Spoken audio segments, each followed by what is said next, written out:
Prohibition of child marriage act 2006 সমাজ থেকে বাল্যবিবাহের অবসান নিশ্চিত করার জন্য ভারত সরকার prohibition of child marriage act 2006 বাল্যবিবাহ নিষিদ্ধকরণ আইন 2006 প্রণয়ন করে। 2007 সালের 1 নভেম্বর থেকে এটি কার্যকারী হয়। এটি বাল্যবিবাহ নিষিদ্ধ করা সহ বাল্যবিবাহের শিকার হওয়া শিশুদের সুরক্ষা এবং সহায়তা প্রদান করে। এটি জম্মু ও কাশ্মীর এবং পুদুচেরি ব্যতীত সকল ভারতীয়ের ক্ষেত্রে প্রযোজ্য ছিল। এই আইনে বাল্যবিবাহে উৎসাহিত বা অনুষ্ঠানকারী ব্যক্তিদের শাস্তির জন্য বিধান রয়েছে। এই আইন অনুসারে 21 বছরের কম বয়সী ছেলেদের এবং 18 বছরের কম বয়সী মেয়েদের বিবাহকে অবৈধ এবং বাল্যবিবাহ বলে বিবেচনা করা হয় এবং এটি আইনের অধীনে শাস্তিযোগ্য। এই আইনটি বাল্যবিবাহকে বাতিলযোগ্য করে তোলে এবং সংশ্লিষ্ট মেয়েটির পুনর্বিবাহ না হওয়া পর্যন্ত চুক্তিবদ্ধ পুরুষপক্ষের থেকে মেয়েটির ভরণপোষণ এবং বাসস্থানের জন্য দাবি করে। ডাউরি প্রহিবিশন অ্যাক্ট 1961 1961 সালের 1 মে ডাউরি প্রহিবিশন অ্যাক্ট 1961 যৌতুক নিষিদ্ধকরণ আইন 1961 প্রণীত হয়েছিল, যেটির উদ্দেশ্য ছিল যৌতুক প্রদান বা গ্রহণ রোধ করা। এটি বাল্যবিবাহকে ইন্ধন যোগায় এবং যৌতুকের দাবিরও সমাধান করেছিল।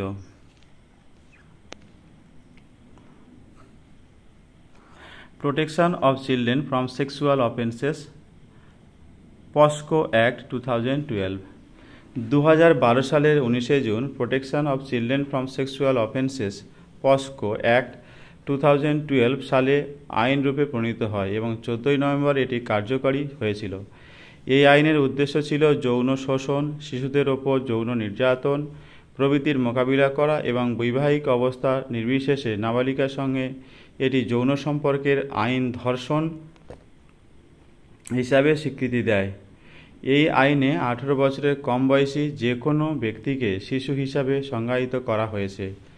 শিশুদের উপর এই ধরনের যৌন নির্যাতন কঠোরভাবে প্রতিরোধ করার লক্ষ্যে এবং অপরাধীদের জন্য মৃত্যুদণ্ড সহ বিভিন্ন ধরনের দৃষ্টান্তমূলক শাস্তি প্রবর্তন করতে 2019 সালের এটি পর্যালোচনা ও সংশোধন করা হয়েছিল। রাইট টু এডুকেশন অ্যাক্ট 2009 এটি 14 বছর বয়স পর্যন্ত শিশুদের জন্য বিনামূল্যে এবং বাধ্যতামূলক শিক্ষা নিশ্চিত করে, যা বিবাহ বিলম্বিত করতেও সহায়তা করে। 2009 সালের 4 আগস্ট এটি আইনরূপে প্রণীত হয় এবং 2010 সালের 1 এপ্রিল থেকে এটি কার্যকারী হয়।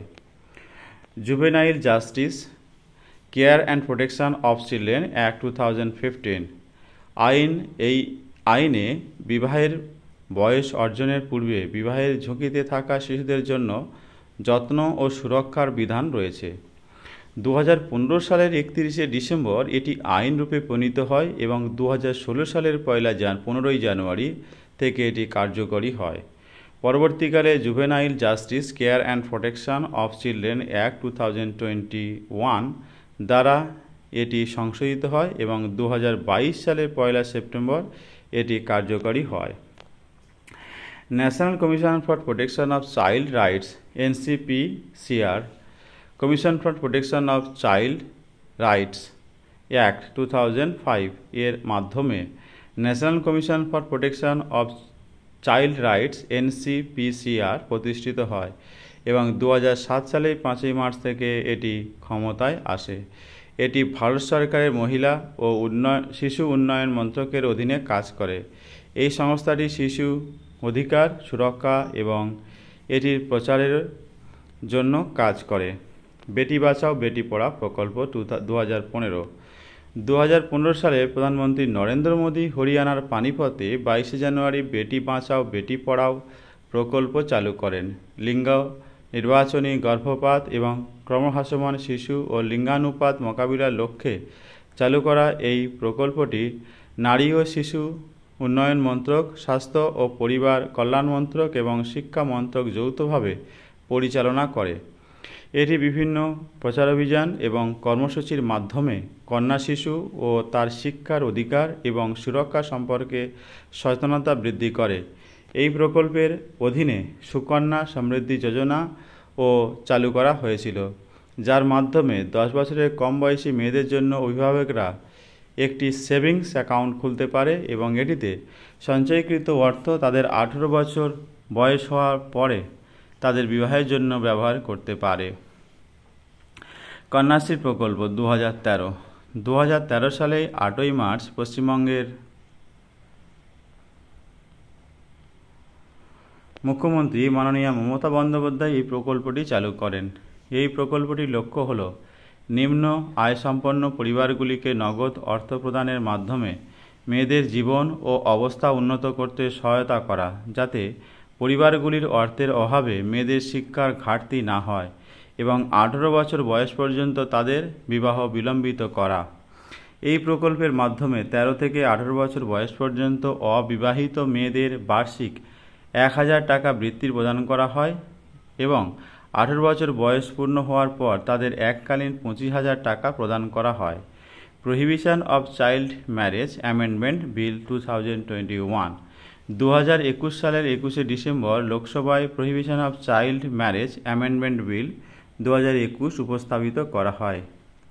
এরপর এটি স্থায়ী কমিটির কাছে পাঠানো হয়েছিল, কিন্তু সাধারণ নির্বাচনের কারণে 17তম লোকসভা ভেঙে যাওয়ার এটি বাতিল হয়ে যায়।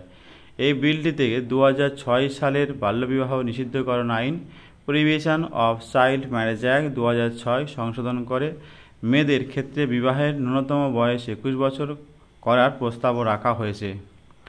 2006 সালের আইনের অধীনে ন্যূনতম বয়সের কম বিবাহিত ব্যক্তি প্রাপ্তবয়স্ক হওয়ার 2 বছরের মধ্যে অর্থাৎ 20 বছরের পূর্বে বিবাহ বাতিলের জন্য আবেদন করতে পারেন।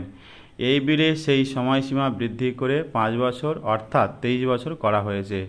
ভারতে বাল্যবিবাহের বর্তমান পরিস্থিতি 2019-21 সালের national family health survey NFHS 5 অনুযায়ী প্রাপ্ত তথ্যগুলি নিম্নরূপ: 20 থেকে 24 বছর বয়সী 23.3%, মহিলাদের বিবাহ 18 বছরের পূর্বেই হয়ে যায়। 25 থেকে 29 বছর বয়সী 17.7%, পুরুষদের বিবাহ 21 বছরের পূর্বেই হয়ে যায়। বাল্যবিবাহের হার 2006 সালের 47% থেকে হ্রাস পেয়ে 2019-21 সালে প্রায় অর্ধেক 23.3% দাঁড়িয়েছে। অন্ধ্রপ্রদেশ, আসাম, বিহার, ঝাড়খণ্ড, রাজস্থান, তেলেঙ্গানা, ত্রিপুরা এবং পশ্চিমবঙ্গে জাতীয় গড়ের তুলনায় বাল্যবিবাহের হার বেশি। National crime records bureau NCRB এর তথ্য অনুযায়ী 2017 সাল থেকে 2021 সালের মধ্যে prohibition of child marriage act 2006, বাল্যবিবাহ নিষিদ্ধকরণ আইন 2006 এর অধীনে নথিভুক্ত মামলার সংখ্যা 395 2017 সালে থেকে বৃদ্ধি পেয়ে 1050 2021 সালে হয়েছে। বিশেষ দ্রষ্টব্য: NFHS 6 2023-24 বর্তমানে পরিচালিত হচ্ছে, কিন্তু তথ্য প্রকাশ করা হয়নি।